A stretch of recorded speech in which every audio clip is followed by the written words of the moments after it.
El conde de Montecristo de Alejandro Dumas. Tercera parte. Extrañas coincidencias. Capítulo 6. La lluvia de sangre. Continuación. Contra lo que yo esperaba también, creyó todo lo que le dije. Fue entonces cuando, seducido por su dulce caridad, habiendo yo conocido que estaba muy enterado de las costumbres de mi país, pensando que el perdón del único crimen que había cometido podía venir tal vez de sus labios tan caritativos, le referí, bajo el secreto de la confesión, la aventura de Otale, con todos sus detalles. Lo que yo había hecho por un arrebato obtuvo el mismo resultado que si hubiese sido hecho por cálculo. La confesión de este primer asesinato, que yo no estaba obligado a confesarle, le demostró que no había cometido el segundo, y se separó de mí encargándome que esperase, y prometiéndome hacer todo lo que estuviera en su poder para convencer a los jueces de mi inocencia. Comprendí que efectivamente se había ocupado de mí cuando vi dulcificarse gradualmente mi prisión y supe que se iba a reunir el tribunal para juzgarme. Durante este intervalo, la providencia permitió que Caderousse fuese preso en el extranjero y conducido a Francia. Todo lo confesó, culpando a su mujer de haber concebido el crimen y de haber instigado a él. Fue condenado a cadena perpetua y yo puesto en libertad. Y entonces, dijo Montecristo, os presentasteis en mi casa con una carta del abate Busoni. Sí, excelencia. Tomó por mí un visible interés. Vuestro oficio de contrabandista os va a perder, me dijo. Si salís de aquí, dejadlo. Pero, padre mío, ¿cómo queréis que viva y mantenga a mi pobre hermana? Uno de mis penitentes, me respondió, me estima sobremanera y me ha encargado que le busque un hombre de confianza. ¿Queréis ser ese hombre? Os enviaré a él.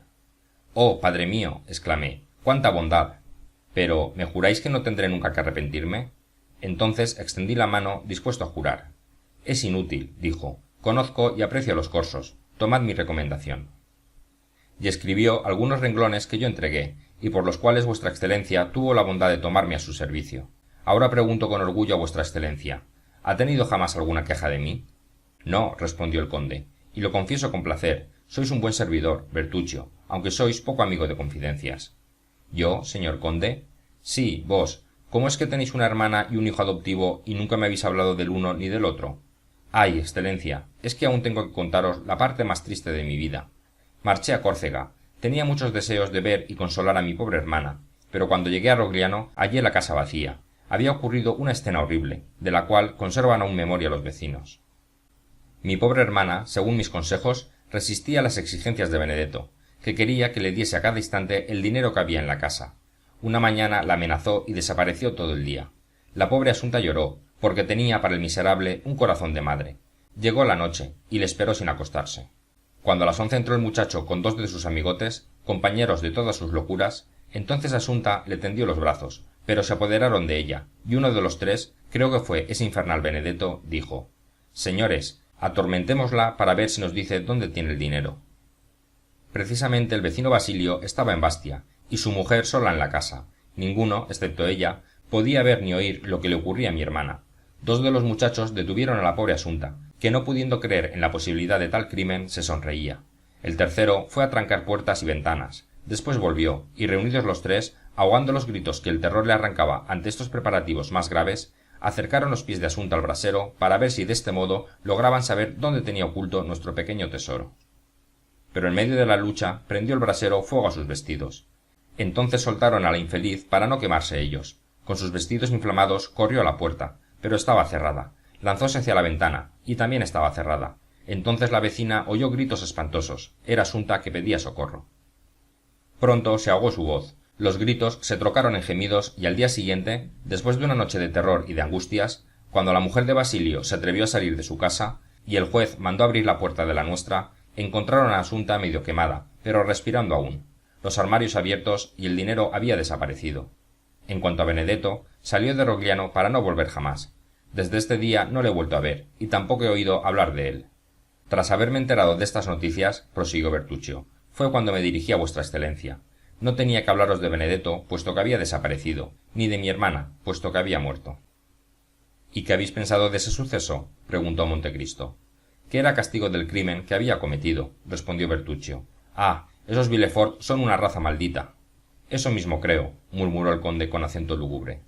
Y ahora vuestra excelencia comprenderá que esta casa que no he visto hace tanto tiempo, que este jardín donde me he encontrado de repente, que este sitio donde maté a un hombre, han podido causarme estas sombrías emociones, cuyo origen habéis querido saber, porque al fin yo no estoy seguro de que aquí, delante de mí, no esté enterrado el señor de Villefort en la fosa que él mismo cavó para su hijo. Desde luego, todo es posible, dijo Montecristo levantándose del banco donde estaba sentado, aun cuando, añadió más bajo, el procurador del rey no haya muerto. El abate Busoni ha hecho bien en enviaros a mí y vos en contarme vuestra historia, porque ya no tendré malos pensamientos respecto a este asunto. En cuanto a ese tan mal llamado Benedetto, ¿no habéis procurado saber su paradero, ni lo que ha sido de él? Jamás. Si yo hubiese sabido dónde estaba, en lugar de ir en su busca, hubiera huido de él como de un monstruo. No, felizmente, jamás he oído hablar de él. Supongo que habrá muerto. No lo creáis, Bertuccio, dijo el conde. Los malos no mueren así, porque Dios parece protegerlos para hacer los instrumentos de sus venganzas. Es posible, dijo Bertuccio, pero todo lo que le pido al cielo es no volverle a ver jamás. Ahora, continuó el mayordomo bajando la cabeza, ya lo sabéis todo, señor conde. Sois mi juez en la tierra como Dios lo será en el cielo. ¿No me diréis alguna palabra de consuelo? Tenéis razón, en efecto, y puedo deciros lo que os diría el abate Busoni. Ese a quien habéis dado muerte, ese Villefort, mereció un castigo por lo que a vos os había hecho y tal vez por otra cosa. Benedetto, si vive, servirá, como os he dicho, para alguna venganza divina. Después será castigado a su vez. En realidad, en cuanto a vos no tenéis que echaros en cara más que una cosa. Acusaos de que habiendo salvado la vida a ese niño, no le devolvisteis a su madre. Ahí está el crimen, Bertuccio. Sí, señor, ahí está el crimen y el verdadero crimen, porque he obrado muy mal en eso. Una vez devuelta la vida al niño, no tenía más que una cosa que hacer, y era mandarlo a su madre. Mas para eso tenía que hacer pesquisas, llamar la atención, entregarme tal vez, y yo no quería morir. Deseaba la vida por mi hermana, por mi amor propio de salir victorioso de una venganza, y después tal vez deseaba la vida por el mismo amor de la vida. Oh, yo no soy tan valiente como mi hermano. Bertuccio ocultó el rostro entre sus manos, y Montecristo fijó sobre él una larga, indefinible mirada, después de un instante de silencio que la hora y el lugar hacían todavía más solemnes. Para terminar debidamente esta conversación, que será la última sobre tales aventuras, señor Bertuccio, dijo el conde con un acento de melancolía que no le era habitual, recordad bien mis palabras. Varias veces las he oído pronunciar al abate Busoni. Todo mal tiene dos remedios, el tiempo y el silencio. Ahora, señor Bertuccio, dejadme pasear un instante por este jardín. Lo que tanto os afecta a vos, actor de esta terrible escena, será para mí una sensación casi dulce, y que doblará el precio a esta propiedad. Los árboles, señor Bertuccio, no gustan sino porque hacen sombra, y la sombra no gusta sino porque está llena de fantasmas y visiones. Por lo tanto, he comprado un jardín creyendo comprar un simple huertecillo rodeado de 4 tapias y nada más. De repente, este huertecillo se trueca en un jardín lleno de fantasmas que no estaban en el contrato.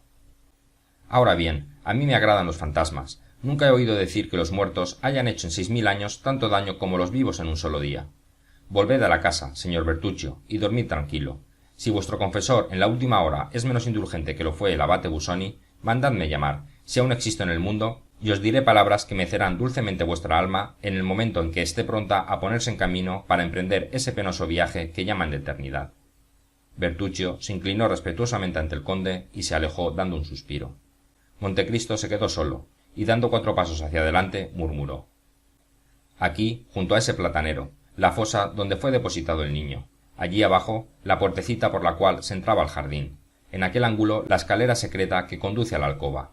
No creo tener necesidad de escribir esto en mi cartera, porque aquí tengo a mi vista, a mi alrededor, a mis pies, todo el plano en relieve. Cuando el conde hubo dado la última vuelta por el jardín, fue a buscar su carruaje. Bertuccio, que le veía pensativo, subió al pescante, al lado del cochero, sin decir una sola palabra. Tomó el camino de París. Aquella misma noche, cuando llegó a la casa de los Campos Elíseos, el conde de Montecristo examinó toda la morada como hubiera podido hacerlo un hombre familiarizado con ella ya muchos años.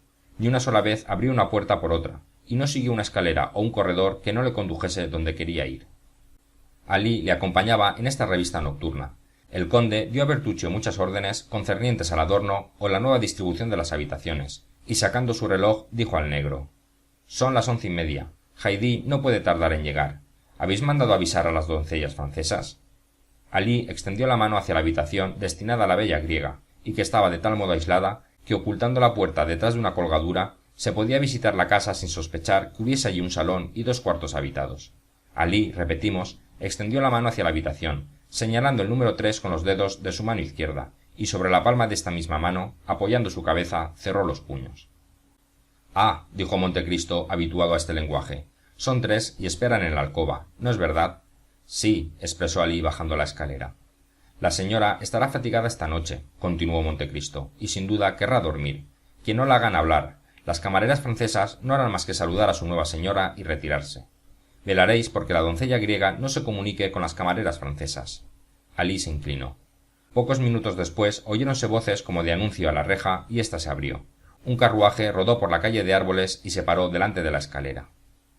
El conde bajó de su cuarto para recibir a la persona que salía del carruaje y dio la mano a una joven envuelta en una especie de capuchón de seda verde, bordado de oro, que le cubría la cabeza. La joven tomó la mano que le presentaban, la besó con cierto amor, mezclado de respeto, y algunas palabras fueron cambiadas con ternura de parte de la joven y con dulce gravedad por parte del conde de Montecristo. Entonces, precedida de Alí, que llevaba una antorcha de cera color de rosa, la joven, que no era otra que la bella griega, compañera habitual de Montecristo en Italia, fue conducida a su habitación, y poco después el conde se retiró al pabellón que le estaba reservado. A las 12:30 de la noche todas las luces estaban apagadas en la casa, y hubiérase podido creer que todo el mundo dormía.